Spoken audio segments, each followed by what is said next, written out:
How to use appearances to supersize and grow your business. Sharon Horne-Ellstrom here, and you may notice that today I've got a particular filter on my phone, on my camera. I use my phone to make this video, and I've got a filter that definitely gives me longer fake eyelashes, takes away my wrinkles, adds more color and vibrance to my, adds eyebrows, adds more color to my skin, and definitely erases a lot of my wrinkles and my jowl activity. So I appear younger than I am. Now, I'm very proud of how old I am, and so normally you just have my regular face, but this goes right along with the idiom that we're discovering and digging into today and asking ourselves, how can we use this particular saying or idiom that's been around for a couple of hundred years to help us build and grow and supersize our business? Our idiom today is appearances can be deceiving. And you can't judge a book by its cover. We talked about that a long time ago. That one's from 1867. And one of my favorite books, my favorite business books and personal development books, Science of Getting Rich by Wallace D. Wattles, was written in 1910. And he talks about this concept as well. Appearances can be deceiving. Now, we can use appearances in positive ways or negative ways to grow and build our business. And we're going to talk about the positive ways to use it. We're going to talk about the negative ways to avoid being deceiving. How do we make sure that what people see with us is what they get? How do we make sure that they can know, like, and trust our business, our brand, who we are, what we stand for? How can we make sure that we are appearing and that we actually are living in consistent ways with our values and the goals, the things that we stand for, the problems that we solve for people, how we support them, how we treat them? My absolute best trick for ever doing this for any company, any organization, any business that I've been involved with is to put myself in the customer's shoes. I always put myself and I view our business, our company, through the eyes of a customer. How are we treating the customer? How do they feel about every interaction that they have with our business? And that has always been my best trick for really understanding the customer's journey, the customer's experience with us, and making sure that we're making that the best possible experience we possibly can for them. Now, that's what I do. I'm not sure what you do, but do you understand and do you develop your brand personality? Have you, and I'm a lot guilty of not doing this, which is why I pop in and put different filters on my face sometimes. Are you consistent across your across your brand, across your company? Do all the people that work with you and for you in your business have the company's common values and what they stand for in mind in every interaction that they do? Do you have principles and mission and core values established for your business? And is everybody marching to the beat of the same drum when it comes to making decisions, making choices, moving forward, interacting with vendors and customers and suppliers and everybody when it comes to running your business and growing your business?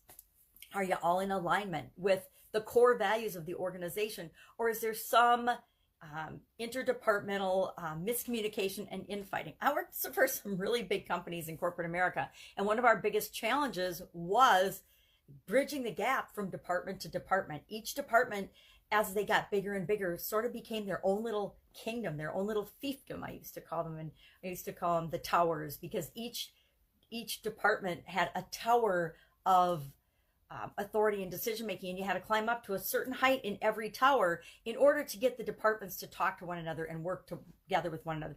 And a lot of that was determined by the leader of that particular department or part of the organization. If they were very controlling and wanted to be in charge of everything, then you had to go all the way up to them in the tower in order to make anything happen with that department. Super frustrating, and I spent a lot of my corporate career breaking down barriers and improving communication and decision-making speed and processes amongst departments, not just with the other organizations, but within the company itself. So have you ever been deceived by someone's appearance? Now, if you've ever worked with a lot of people or hired people or had a lot of customers, I would be willing to bet that you have been deceived or fooled by somebody's appearance before. I have hired people and selected business partners that I thought would be amazing and terrific, only to find out that they were like one of my worst nightmares. But we all tend to, it's human nature to judge and assume things about people based on how they look, how they dress, how good looking they are, how tall they are. Actually, tall people and good-looking people are assumed to be smarter. Science has done all kinds of research on this. They're assumed to be smarter and more qualified and more capable than people that are less good-looking or less suave or less charismatic. Is it fair and right? No, but it is how people judge and how people make assumptions. That's why news anchors and news personalities are always good-looking people. Have you ever seen an ugly person on the news or the media or the TV? Pretty much not, right? They're all people that other people would find pleasant to look at, appealing. Now, it doesn't mean what they say is the truth. It just means that we assume it's the truth because of their appearance.